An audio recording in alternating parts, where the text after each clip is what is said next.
This is a Florida native called a sea grape. Now, it's not a grape, it's not even related to grapes, but it's called a sea grape because of the big bunches that it gets. Kind of look like a bunch of grapes. Now, you can't pick these, except in a very special circumstance, which I'll explain in a moment. These, as a Florida native, usually grow along the coast, along the beaches, the sand dunes, or in this case, by the Indian River Lagoon.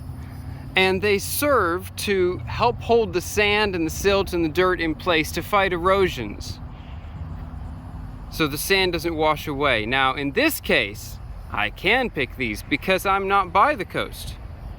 I am in a parking lot. This is an area that they planted this sea grape just to look good. So possession of these is what's called a prima facie violation of the law. Now, prima facie means basically that it is as it seems. So in this case, if I pick these sea grapes, these fruits, and I take them home and someone finds me with them, I will be assumed guilty until proven innocent. Because in 99% of the cases, these sea grapes grow on the shore. They grow where you cannot pick them. So it is safe to assume, in 99% of the cases, that having these means you got them from the beach, essentially. So if you're going to pick these, just be very careful where you get them, make sure it's a safe location, and it might be wise to go ahead and document where you got these. Now let me add that I am not a lawyer. This is my understanding of the law, so always do your own research. So let me show you these fruits real quick. They're dark when ripe, like most fruits.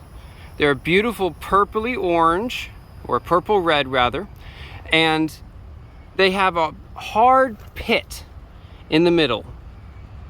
But around that pit, you've got maybe a 1/16 of an inch or so of a beautiful, sweet, very, very juicy flesh. Now, as you can see, it's very, very red inside. And even so red, and this will kind of stain your hands a little bit, the native Florida Indians used to use this as a dye in addition to, you know, a yearly crop, a yearly forage. They'd use it as a dye for clothing. I'm gonna collect a bunch of these and take them home and freeze them, because as you can see, they don't all ripen at the same time. If they did, that'd be fantastic. But they kind of drop a little bit at a time. So if you take them home and freeze them, you can preserve them until you get a couple gallons worth. And as you can see, we're just at the start of the season here. We have so much more to go. But if you get a couple gallons of it, and then we're gonna make jelly. So I will see you in a couple days. It's been, I think, 2 weeks since I took that first video. And every other evening, I've been stopping after work at that same sea grape tree and picking as much as was available. Typically, I'd say about half a gallon every time. I also found at least 2 other places in the neighborhood with sea grape trees to collect it. So now I've got about 3 gallons worth, and I've taken 2 gallons and put them in here.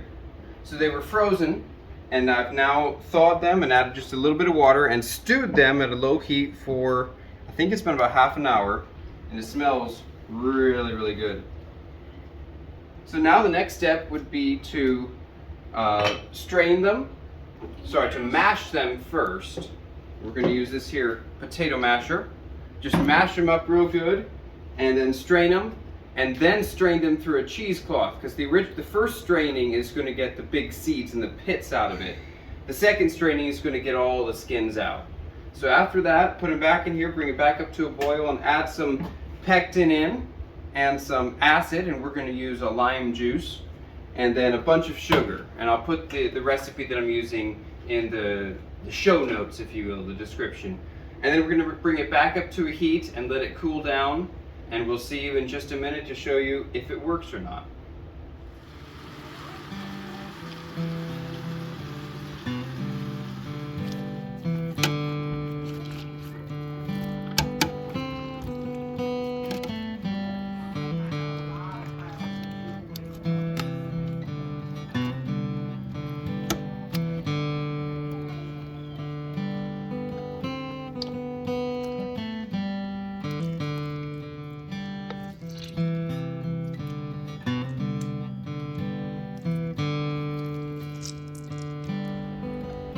So this is what we're working with. Note the beautiful color. So my 2 gallons made 6 cups of raw juice, and I added 2 cups of water to help thin it a little bit.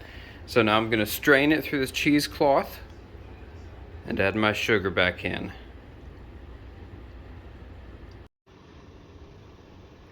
We're now doing a rolling boil.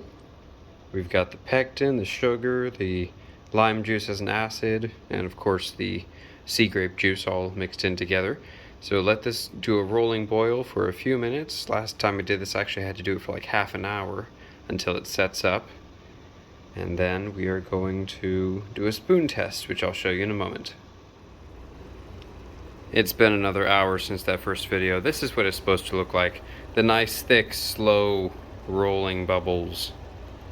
In fact, I need to turn the temperature down. Whoa! It's growing. Ha ha ha. Okay, that's what it's supposed to look like. And let me show you the spoon test here. Took some, put it on a spoon, and let it cool down. And basically, if it starts to get thick and syrupy like that as it cools, that's what you're looking for.